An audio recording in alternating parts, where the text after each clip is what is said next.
Just to start out, sorry, we've never met, obviously, so I don't know you super well. Where are you from? So I'm actually from Tallahassee, Florida, Okay, but I've lived in Utah for about 4 or 5 years. awesome, awesome. Yep. And what was the journey like to BYU for you? How did you hear about it? How did you kind of arrive at BYU? So it actually happened like late, like into my senior year. Like they didn't start talking to me until like maybe January. And so like I went like all through my senior year of high school, like not knowing where I'm gonna go to school. Then they finally reached out to me and told me they wanted me to come play for them. And so I ended up going there that summer. So now I'm here. Nice. And your first season was back in 2018, is that right? Yeah, 2018. Yep. Okay. And what was that like? It was the best. It was fun. It was honestly everything that I could ever imagine. Just playing D1 football and just playing the video games when I was younger, playing NCAA, and so then finally being able to actually put on a uniform and play was for sure a blessing. And so, Awesome, awesome. And then you decided to go on a mission. yep. Um, kind of walk us through that process of um, getting your mission call, preparing to go out, what that was all like. So I actually like never like it honestly was a surprise to me that I even decided to go on a mission because like I was honestly just preparing for the next football season coming up. And then out of nowhere, I just got an answer to go on a mission. And so right then I got the answer. I stopped playing football right there. And then I put in my mission papers like a week later. Wow. I got papers. Like after I finished, I got my mission papers 2 weeks later. And then I was literally out on the mission a month and a half later. And so it was a pretty quick process. And it was I'm for sure glad I did it. Awesome. And tell me again where you served. New York City. Okay. Very cool. Very cool. And have you been a member of the church your whole life, or were you a convert? I've been a member of the church my whole life. Okay. Very Yep. cool. Very cool. That's awesome. And so you were out. How long were you out in the mission field for then? Almost 11 months. Almost 11 months. Okay. And I mean, I'm sure you guys started hearing about coronavirus stuff well before you got sent home. When did you first hear about it? And what was it like while you were still a missionary, having to hear about that and deal with it? Mm-hmm. So where I was serving at in New York City is where the virus actually started at. And so I actually just heard about it like that day of and when the virus like hit New York City. And so it was actually really, really crazy. Like people were freaking out, places were closing, people were scared to eat at places, scared to go out. And so it was a pretty crazy time for the time I was there. What area of the city were you serving in at that time? It's called New Rochelle. So Cool. kind of like upstate New York. Gotcha, gotcha. And what other areas did you get the chance to serve in while you were out there? So I served in Long Island and I also served in Brooklyn and then just New Rochelle, the three areas. Cool. Very cool. And then if you want to just maybe go into a little more detail during this part about, when you found out that you guys were going to be going home, and what that was like, having to come back during a crazy time like what we were experiencing back in March. Yeah. When I first like got the calls just saying that I had to go home, it was for sure very heartbreaking. It was for sure something I cried about for a very long, long time. And it was hard because I love my mission and I loved just what I was doing and I love the people there in New York City. And so it was a very, very hard time, I'd say a hard week or so of just knowing that I had to go home and knowing I had to leave everything behind. But yeah, I like even just like the first week that I was home, I could realize like I just automatically knew why I had to come home, and I for sure just saw the blessings of me being home, even though it was hard at the time. Yeah, so I think I saw a post on Twitter that you made about what it's been like since you got home. Can you kind of go into details about yeah, what that reason is that you kind of came to find out that you came home? Yeah, yeah.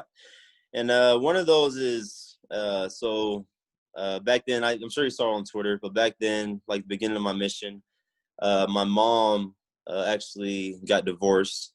with my old stepdad.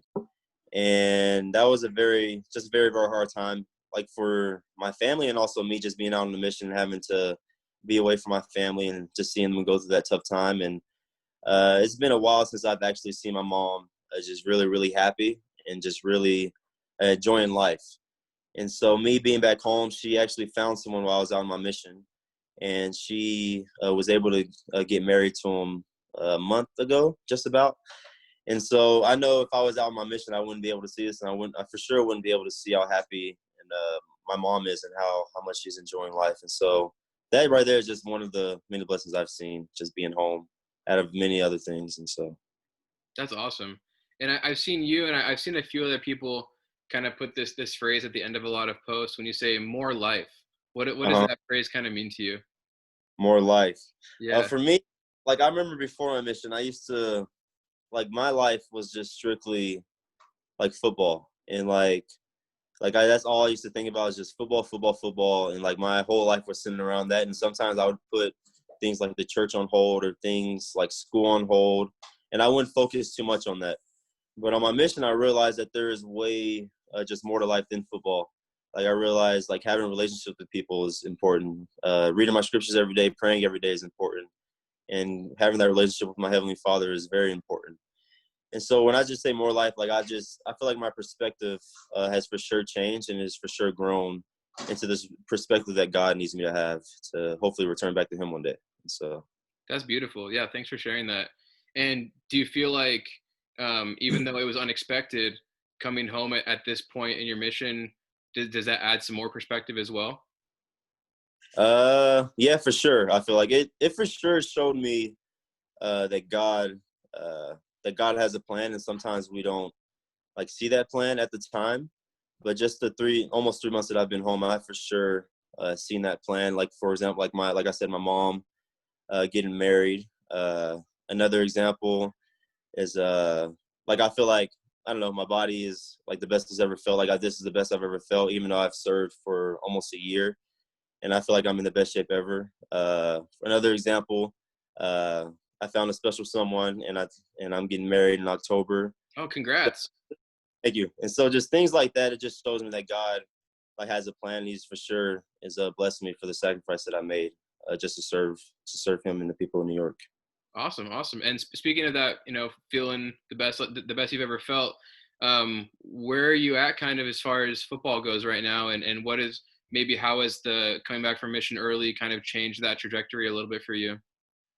I think the timetable for me is just probably the same of when I was actually supposed to come back. So I think I'll just start football in January. And so just right now I'm just working out and just trying to get best prepared as possible. Awesome, awesome, good stuff.